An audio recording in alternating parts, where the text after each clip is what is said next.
Dissemos que é engendrado pelo tempo e o pensamento. O pensamento é a resposta da memória e o pensamento cria o medo. Também dissemos que o medo não pode cessar mediante o mero domínio ou repressão do pensamento, ou tratando de transmutar o pensamento, ou nos agradando em todas as suas muletas que jogamos a nós mesmos. Ao dar-se conta de todo esse padrão, sem eleição alguma objetivamente, e ao ver tudo isto por si mesmo, o próprio pensamento diz: estarei quieto, verificando sem repressão alguma, estarei silencioso. Assim o medo chega a seu fim, o qual significa o afastamento do sofrimento e a compreensão de nós mesmos, o conhecimento de si mesmo.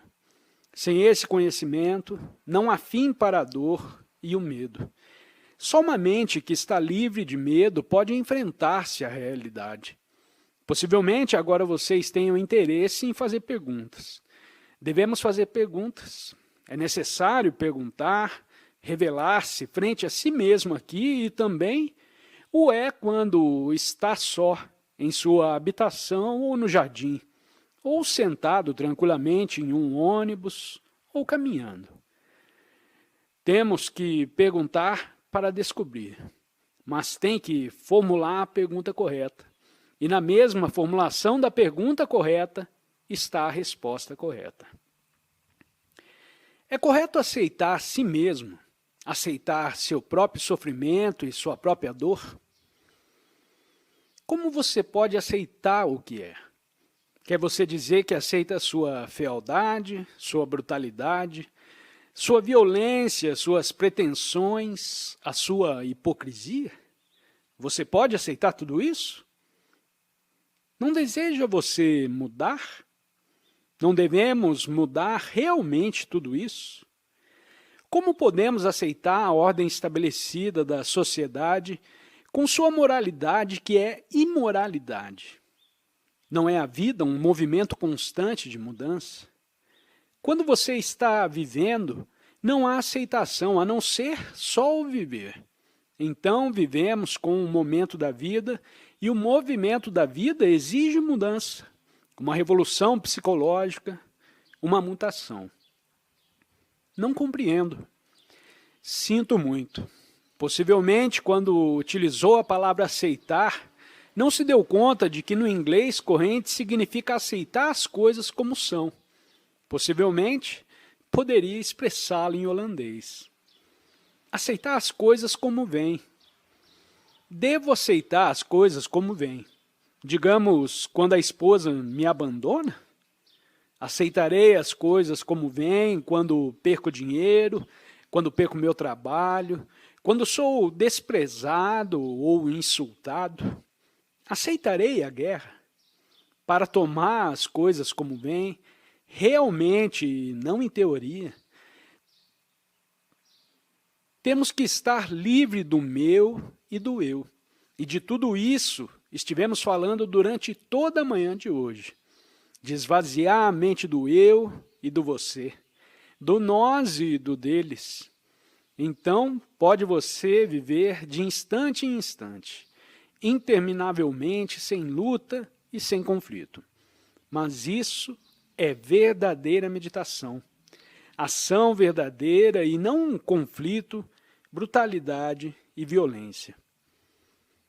Temos que pensar, é inevitável. Sim, compreendo, Senhor.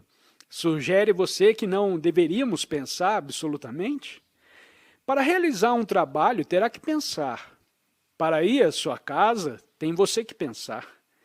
E existe a comunicação verbal, que é o resultado do pensamento. Que lugar ocupa, pois, o pensamento na vida? O pensamento tem que funcionar quando fazemos algo. Escute isso, por favor. Para levar a cabo um trabalho técnico, para funcionar como faz o computador, mesmo que não tão eficientemente, o pensamento é necessário. É para pensar claramente, objetivamente, sem emoções, sem prejuízo e sem opinião. O pensamento é indispensável para poder atuar com claridade. Mas também sabemos que o pensamento engendra o medo. E esse mesmo medo nos impede de atuar eficazmente. Portanto, pode você atuar sem medo quando o pensamento é necessário? E pode este permanecer quieto quando não é?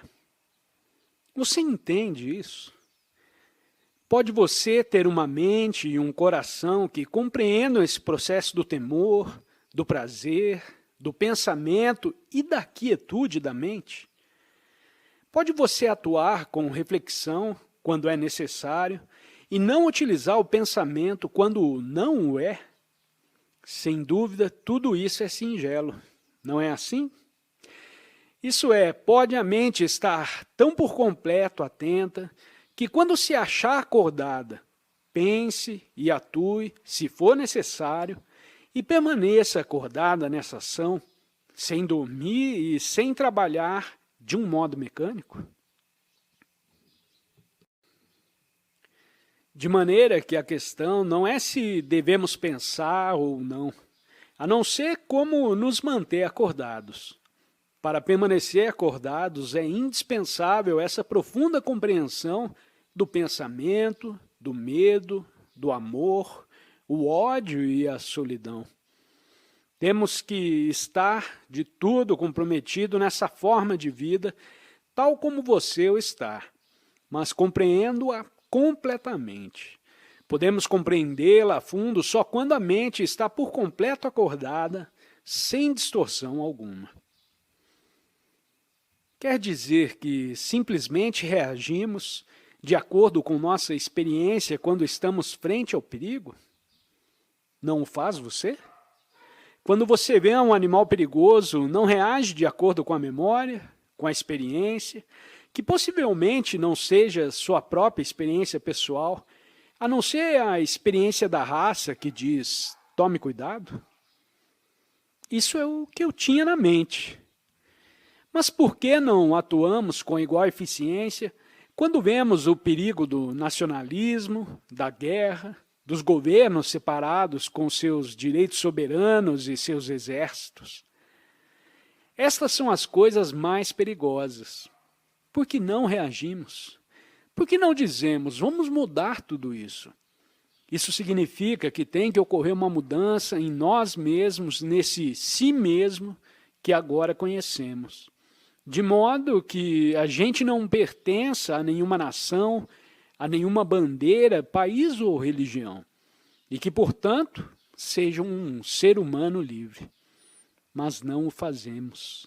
Reagimos aos perigos físicos, mas não aos perigos psicológicos, que são os mais devastadores.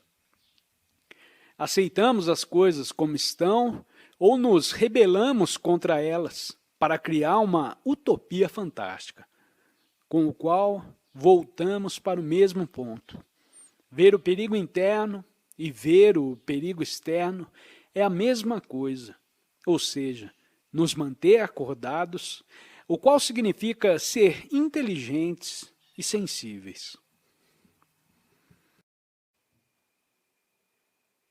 Obrigada por ter assistido a este vídeo e não se esqueça de se inscrever no canal e recomendá-lo, além de deixar seu comentário sobre o assunto para que possamos realizar um ótimo diálogo que nos ajude a compreender melhor o assunto.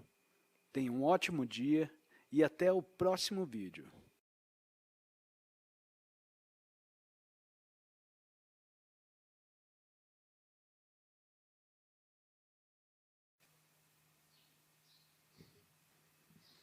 Alguém se pergunta por que os seres humanos, em todo o mundo, carecem de paixão.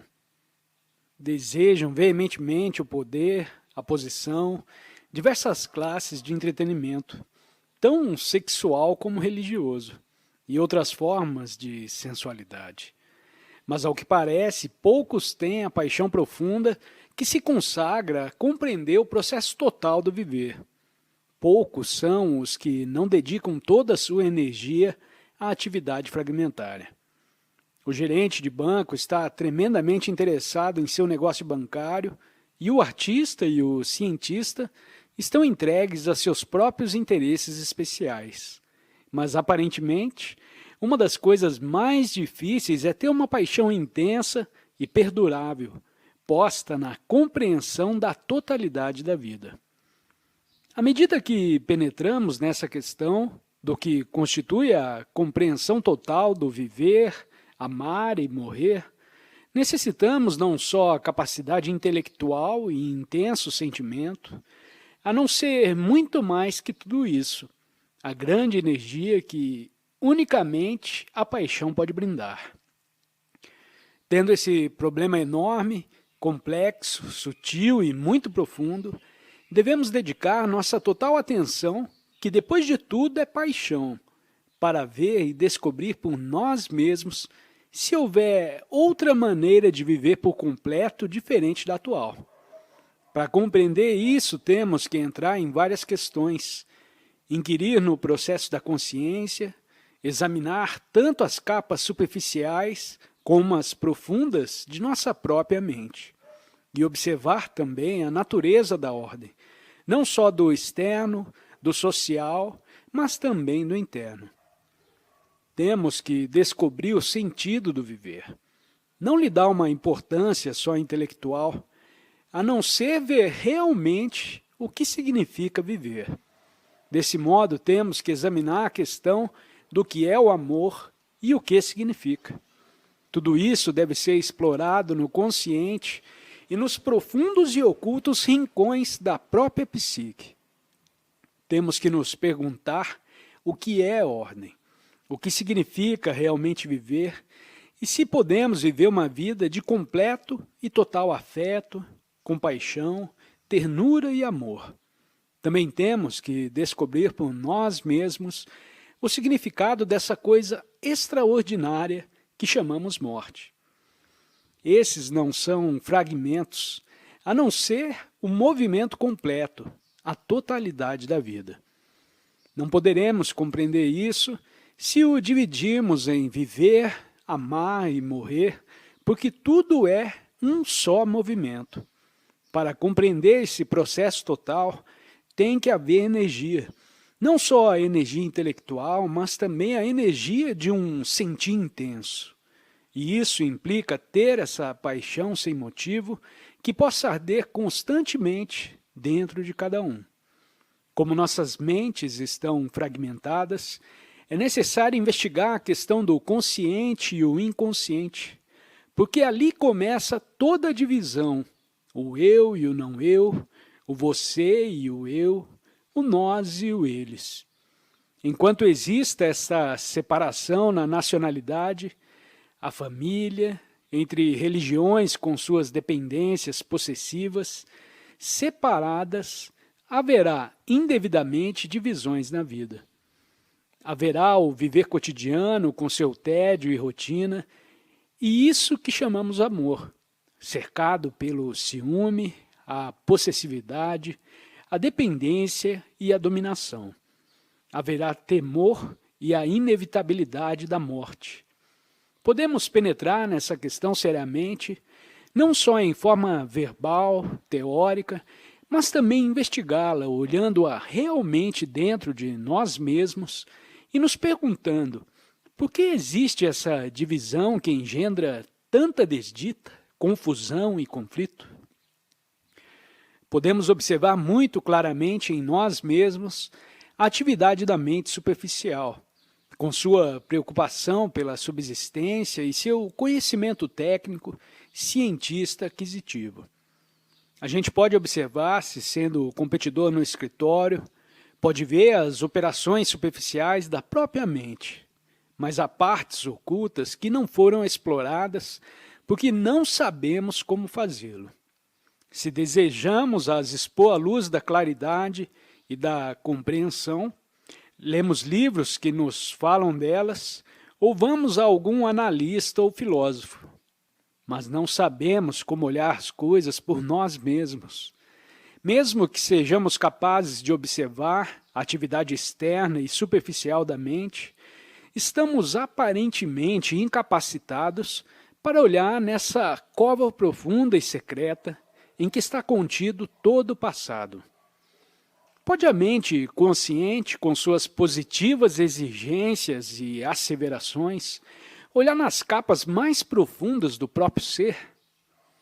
Não sei se tiverem tratado de fazê-lo alguma vez, mas se o têm feito com suficiente insistência e seriedade, terão encontrado vocês mesmos o vasto conteúdo do passado, a herança racial, as imposições religiosas, as divisões, pois todas essas coisas estão escondidas ali.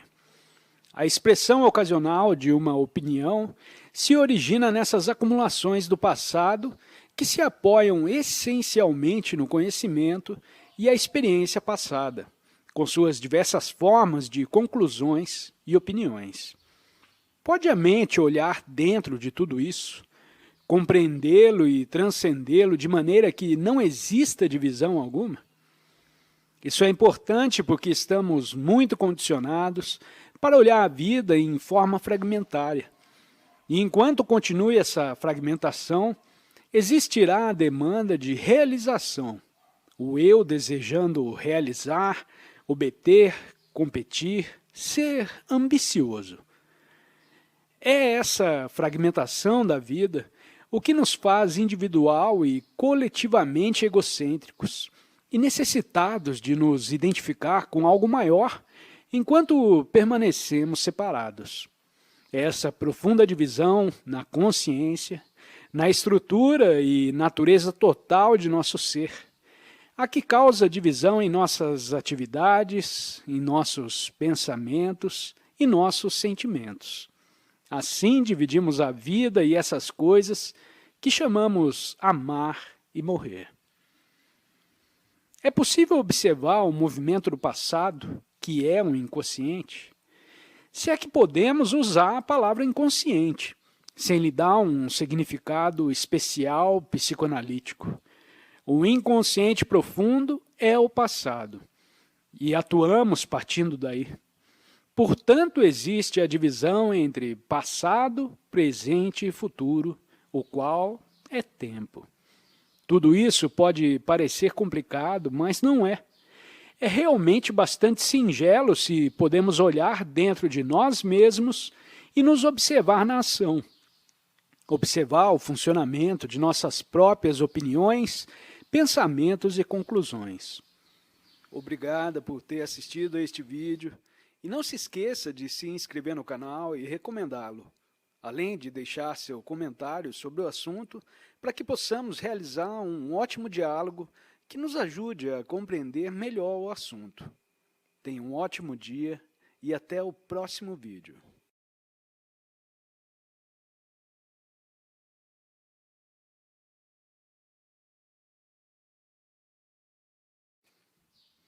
Quando nos olhamos criticamente, podemos ver que nossas ações estão apoiadas em conclusões passadas, ou em uma fórmula ou padrão que se projeta ao futuro como um ideal, e atuamos de acordo com esse ideal. Portanto, o passado está sempre funcionando com seus motivos, conclusões e fórmulas. O coração e a mente estão sobrecarregados de lembranças que moldam nossas vidas e criam a fragmentação. Temos que nos perguntar se a mente consciente pode ver dentro do inconsciente, de modo tão completo que alguém possa compreender a totalidade de seu conteúdo, que é o passado. Isso requer capacidade crítica, mas não crítica apoiada em opiniões próprias. Capacidade crítica para observar-se a si mesmo. Se estiver realmente acordado, então cessa essa divisão na totalidade da consciência. Tal estado da mente acordada só é possível quando existe essa crítica auto-observação isenta de todo julgamento. Assim, observar significa ser crítico, não utilizando uma crítica apoiada em avaliações ou opiniões, a não ser sendo criticamente atento, alerta.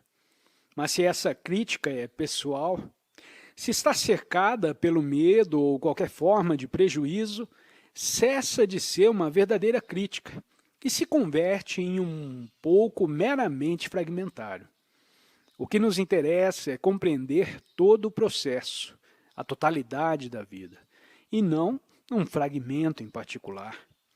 Não nos perguntamos o que fazer em relação a um problema em particular ou em relação com a atividade social que é independente do processo total do viver, mas sim tratamos de descobrir o que está incluído na compreensão da realidade e se existir tal realidade, tal imensidão, tal eternidade. Nessa percepção total e completa, não fragmentária, estamos interessados. Essa compreensão do movimento total da vida como uma só atividade unitária é possível unicamente quando na totalidade de nossa consciência terminam todos nossos conceitos, princípios, ideias e divisões como o eu e o não eu. Se isso for claro, e espero que o seja, então podemos continuar indagando o que é o viver. Consideramos o viver como uma ação positiva, fazer, pensar, o interminável bulício, conflito, medo, sofrimento, culpabilidade, ambição, competência, o desejo de prazer com sua dor, o desejo de êxito. Tudo isso é o que chamamos viver. Essa é a nossa vida, com suas alegrias ocasionais, seus momentos de compaixão sem nenhum motivo e de generosidade espontânea. Existem estranhos momentos de êxtase, de uma bem-aventurança sem passado nem futuro. Mas o ir ao escritório, a ira, o ódio, o desprezo, a inamizade, é o que chamamos o viver cotidiano, e consideramos isso como extraordinariamente positivo. A negação do positivo é o único verdadeiramente positivo. Negar esse chamado viver que é feio, isolante, temeroso, brutal e violento, sem conhecer o outro, é a ação mais positiva.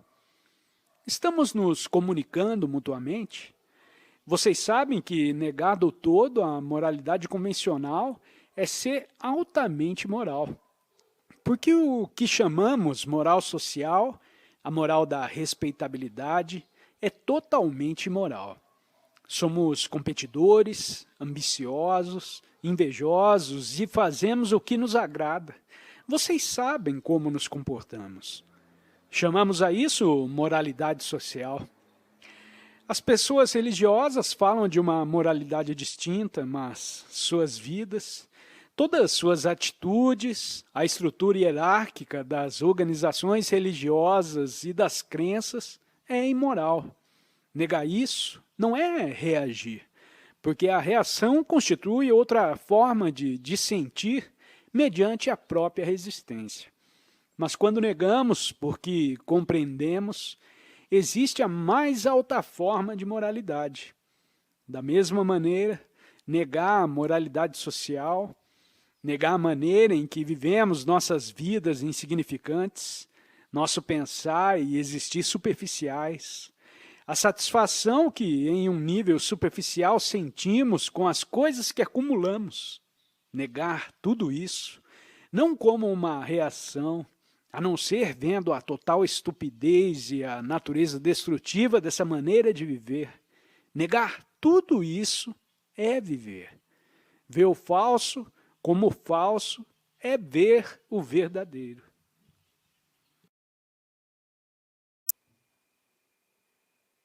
Obrigada por ter assistido a este vídeo e não se esqueça de se inscrever no canal e recomendá-lo, além de deixar seu comentário sobre o assunto para que possamos realizar um ótimo diálogo que nos ajude a compreender melhor o assunto.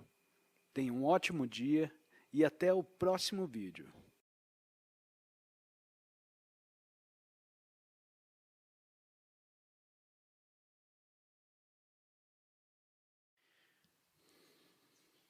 O que é o amor?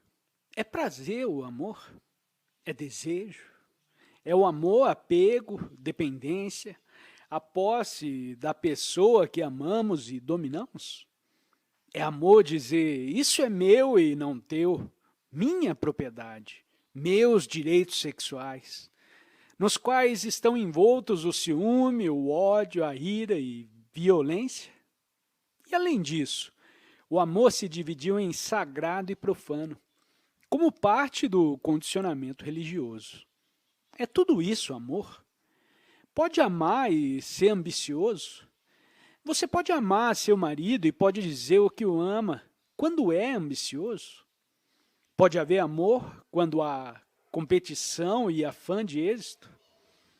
Negar tudo isso, não só intelectual ou verbalmente, a não ser estipar-o de nosso próprio ser, de maneira que nunca voltemos a experimentar ciúmes, inveja, rivalidade ou ambição. Negar tudo isso, sem dúvida, é amor. Ambas as maneiras de atuar não podem jamais ir juntas. O homem que é ciumento, ou a mulher que é dominante, não sabem o que significa o amor. Podem falar de amor, podem dormir juntos, possuir-se mutuamente, depender reciprocamente para sua comodidade e segurança, ou por medo à solidão. Mas, sem dúvida alguma, nada disso é amor. Se dizemos amar os seus filhos, e se isso realmente fosse de verdade, haveria guerras, haveria divisões nacionais, haveria essas separações? O que chamamos amor é tortura, desespero, um sentimento de culpabilidade. Esse amor está geralmente identificado com prazer sexual. Não é que sejamos puritanos ou dissimulados. Não dizemos que não deve existir o prazer. Quando olhamos uma nuvem ou o céu, ou um rosto formoso, nisso há deleite. Quando olhamos uma flor, sua beleza está ali e não negamos a beleza. A beleza não é o prazer do pensamento, mas é o pensamento o que dá prazer à beleza.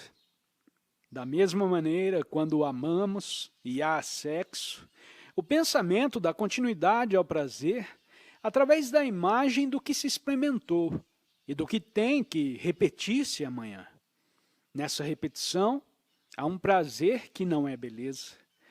A beleza, a ternura e o sentido total do amor não excluem o sexo. Mas nesses dias, quando tudo é permitido, parece que o mundo tem descoberto de repente o sexo, e este se tornou extraordinariamente importante. Provavelmente, esse é o único escapamento e a única liberdade que o homem tem agora. O resto é atropelado, amedrontado, profanado intelectualmente e emocionalmente. E em toda forma é um escravo. Está destruído e se sente livre só durante a experiência sexual. Nessa liberdade, desfruta de certo deleite e quer repeti-lo. Ao ver tudo isso, onde está o amor?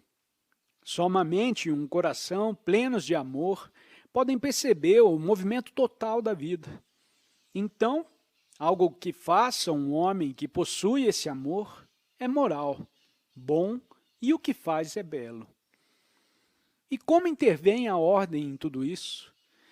Sabendo como sabemos que nossa vida é tão confusa e tão desordenada. Todos queremos ordem, não só na casa, tendo as coisas no lugar adequado, mas também desejamos ordem no externo, na sociedade, onde existe tão imensa injustiça social. Desse modo, desejamos ordem interna. E deve haver ordem profunda e matemática. E é esta uma ordem que pode ser produzida conforme um padrão que consideramos ordenador. Então estaríamos comparando a um padrão com o fato e haveria conflito. Não é desordem esse mesmo conflito? Portanto, não é virtude. Quando uma mente luta por ser virtuosa, moral, ética, gera resistência. e nesse mesmo conflito há desordem. De maneira que a virtude é a própria essência da ordem, mesmo que nós não gostemos de utilizar essa palavra no mundo moderno.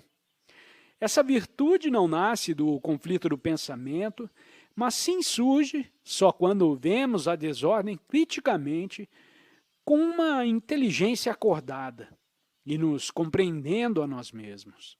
Então, a ordem completa, em sua mais alta expressão, o qual é virtude.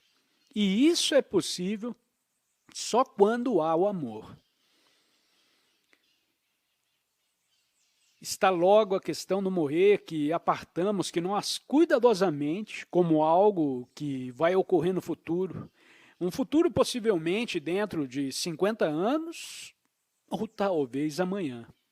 Tememos morrer, chegar fisicamente ao final e ser separados das coisas que possuímos, pelas que trabalhamos, as que experimentamos, a esposa, o marido, a casa, os móveis, o pequeno jardim, os livros, os poemas que temos escrito ou esperávamos escrever.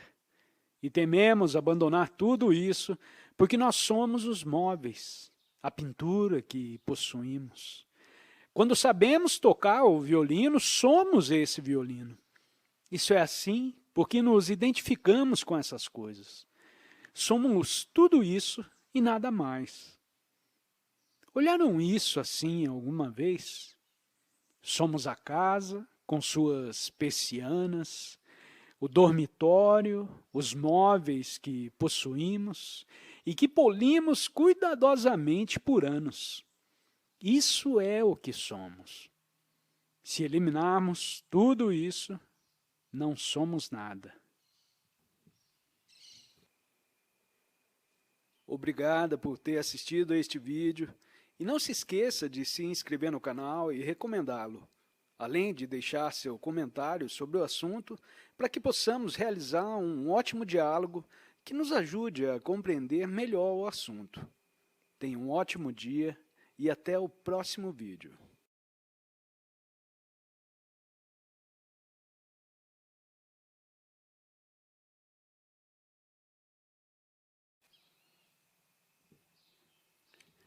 Disso temos medo, de não ser nada. Não é muito estranho ver como passa alguém 40 anos indo ao escritório e quando deixa de fazê-lo sofre um ataque do coração e morre? Somos o escritório, os arquivos, o gerente, o empregado, ou o que seja o posto que ocupamos. Somos isso e nada mais. E temos muitas ideias a respeito de Deus, da bondade, da verdade, pelo que deve ser a sociedade. E isso é tudo. Nisso há sofrimento. Nos entristece profundamente chegar a nos dar conta de que somos isso. Mas o sofrimento maior é que não nos damos conta. Ver isso e descobrir seu significado é morrer. A morte é inevitável e todos os organismos têm que morrer. Mas tememos abandonar o passado.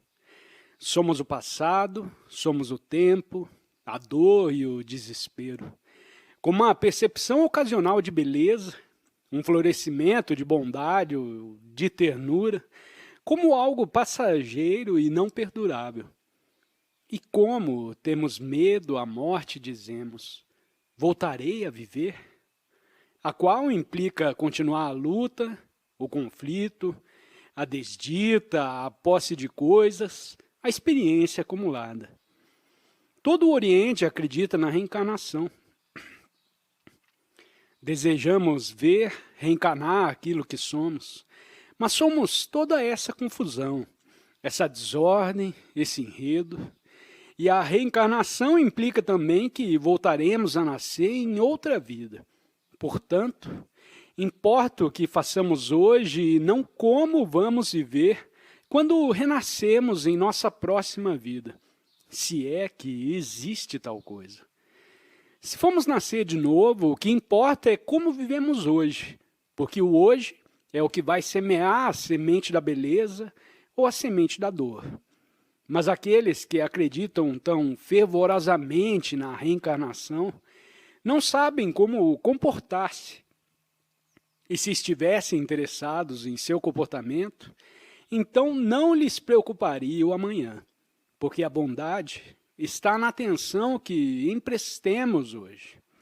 O morrer é parte do viver. Vocês não podem amar sem morrer, morrer para tudo o que não é amor, morrer para todos quão ideais ou são as projeções de suas demandas internas, morrer para todo o passado, para a experiência, de maneira que saibam o que significa o amor e, portanto, o que significa o viver. Viver, amar e morrer são, pois, a mesma coisa, que consiste em viver total e completamente agora. Então, há uma ação que não é contraditória e que não traz consigo dor e sofrimento. Existe um viver, um amar e um morrer em que há ação. Essa ação é a ordem. E se a gente viver dessa maneira, e alguém deve fazê-lo, não em momentos ocasionais, a não ser cada dia e cada minuto, então teremos ordem social. E haverá unidade no homem, e os governos serão dirigidos por computadores, não por políticos com suas ambições pessoais e seu condicionamento.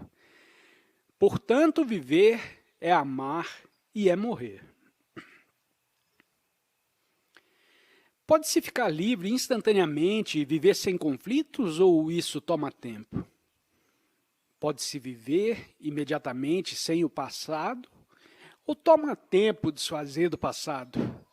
Se tomar tempo, impede isso que viva-se no imediato? Esse é o problema. O passado é como uma cova escondida, como um porão onde você guarda o vinho, se é que tem vinho. Toma tempo estar livre disso? O que está envolvido no fato de tomar tempo? Que é o que estamos acostumados. Alguém se diz a si mesmo: tomarei tempo. A virtude é uma coisa que tem que ser adquirida, que deve ser praticada dia após dia, e vou me desfazer de meu ódio, de minha violência, gradualmente, pouco a pouco. A isso é ao que estamos acostumados. Este é o nosso condicionamento. Assim é que nos perguntamos se for possível nos desfazer do passado gradualmente, o qual implica tempo. Isso é, sendo violento, me digo, gradualmente vou me liberar disso. O que quer dizer gradualmente? Passo a passo. Significa que, enquanto isso, sigo sendo violento.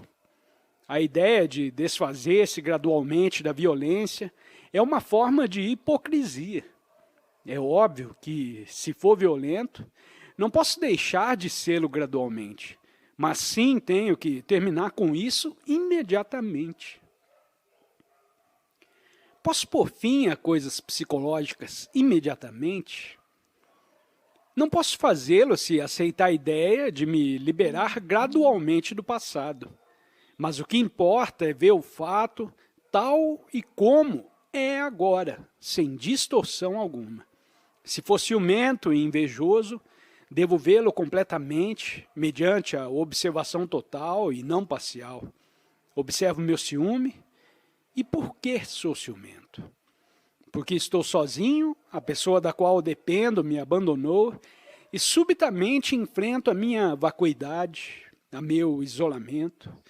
E como estou temeroso de tudo isso, dependo de você. E se você me abandona, sinto ira, ciúmes. O fato é que estou triste. Necessito de companhia, necessito de alguém que cozinhe para mim, que me console, que me proporcione prazer sexual e etc. E tudo isso se deve a que, basicamente, estou sozinho. Por isso sou ciumento. Posso compreender essa solidão no ato?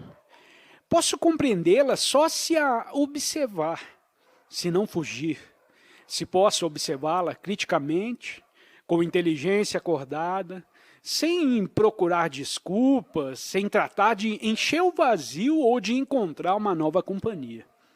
A fim de observar isso, tem que haver liberdade. E quando há liberdade para olhar, estou livre do ciúme.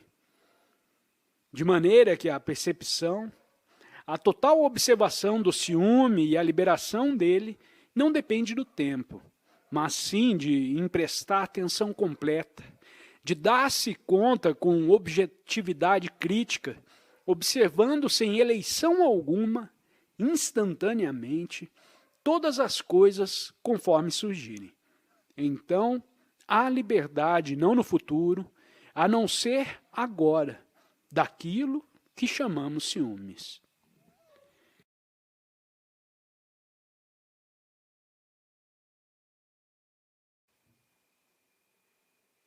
Obrigada por ter assistido a este vídeo e não se esqueça de se inscrever no canal e recomendá-lo, além de deixar seu comentário sobre o assunto para que possamos realizar um ótimo diálogo que nos ajude a compreender melhor o assunto. Tenha um ótimo dia e até o próximo vídeo.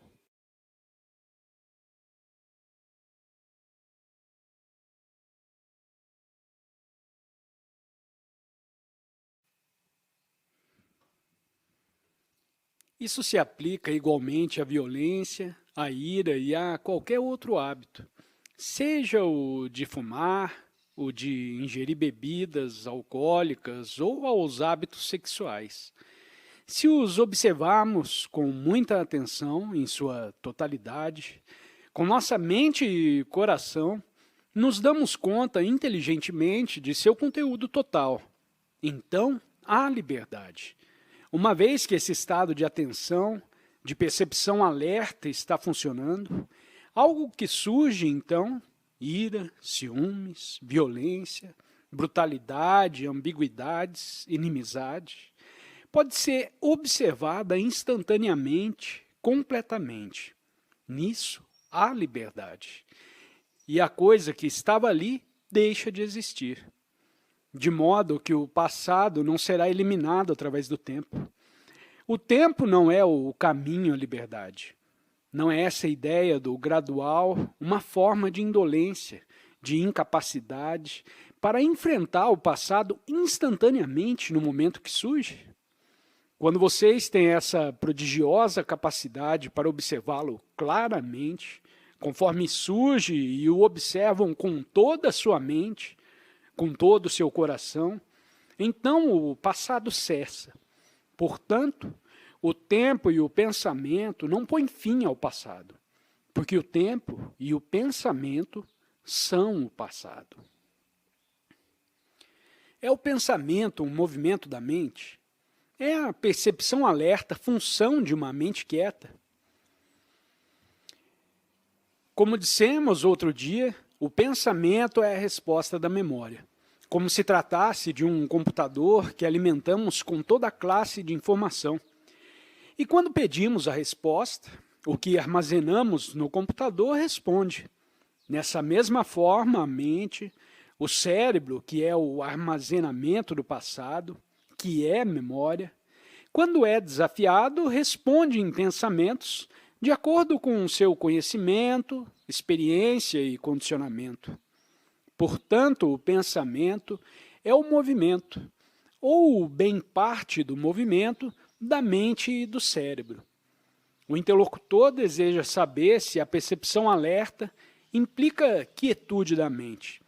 Você pode observar algo, uma árvore, sua esposa, seu vizinho, o político, o sacerdote, um belo rosto sem nenhum movimento da mente. As imagens de sua mulher, de seu vizinho, o conhecimento da nuvem ou do prazer, tudo isso se interpõe. Não é assim? Quando alguma imagem se interpõe, em forma sutil ou óbvia, então não há observação. Você não se dá conta total e realmente. Está só parcialmente alerta, para observar com claridade, não pode haver imagem alguma que se interponha entre o observador e a coisa observada. Quando você olha uma árvore, pode fazê-lo sem o conhecimento de términos botânicos, ou do conhecimento de prazer ou desejo que tenha a respeito dele.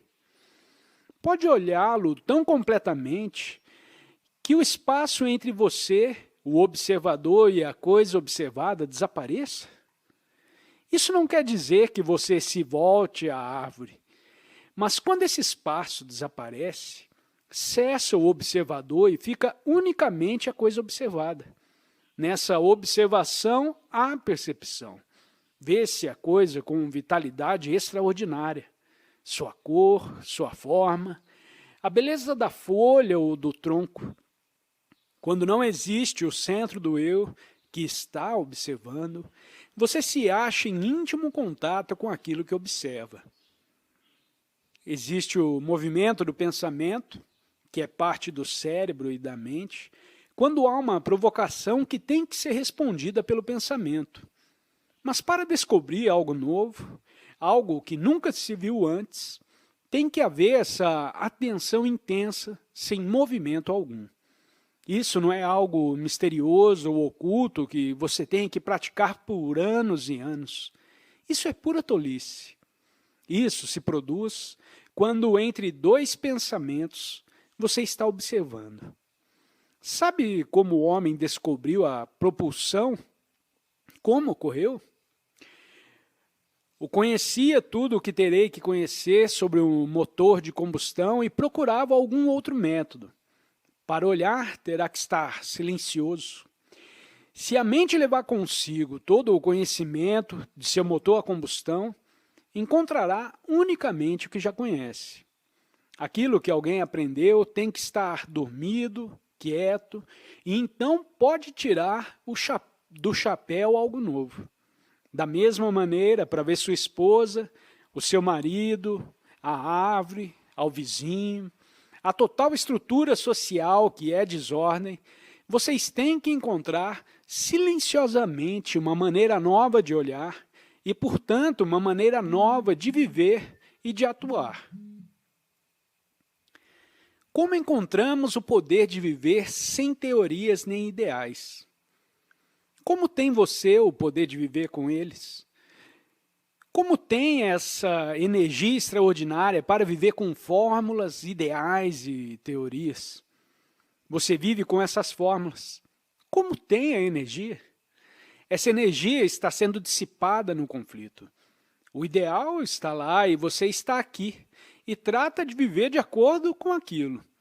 Há, portanto, divisão, conflito, que é um desperdício de energia.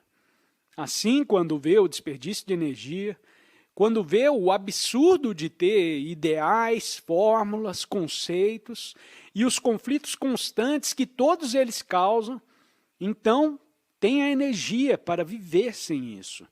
Então, tem energia em abundância porque não há desgaste absolutamente através do conflito. Mas você vê, tememos viver dessa maneira devido ao nosso condicionamento. E aceitamos essa estrutura de fórmulas e ideais como outros o têm feito. Vivemos com eles e aceitamos o conflito como um modo de vida.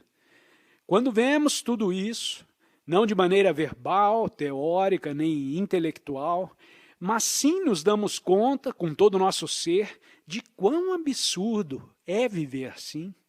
Então, temos a abundância de energia que surge quando não há conflito algum. Então, existe o fato e nada mais. Existe o fato de que alguém é ambicioso e não o ideal de que não deva ser ambicioso. Isso é um desperdício de energia. Está unicamente o fato de que se é ambicioso, possessivo e dominante. Esse é o único feito. E quando deposita sua total atenção a esse fato, então tem a energia para dissipá-lo. E, portanto, para viver livremente, sem ideal algum, sem princípio algum e sem crença alguma. E isso é amar e morrer para todas as coisas do passado. Obrigada por ter assistido a este vídeo e não se esqueça de se inscrever no canal e recomendá-lo, além de deixar seu comentário sobre o assunto para que possamos realizar um ótimo diálogo que nos ajude a compreender melhor o assunto. Tenha um ótimo dia e até o próximo vídeo.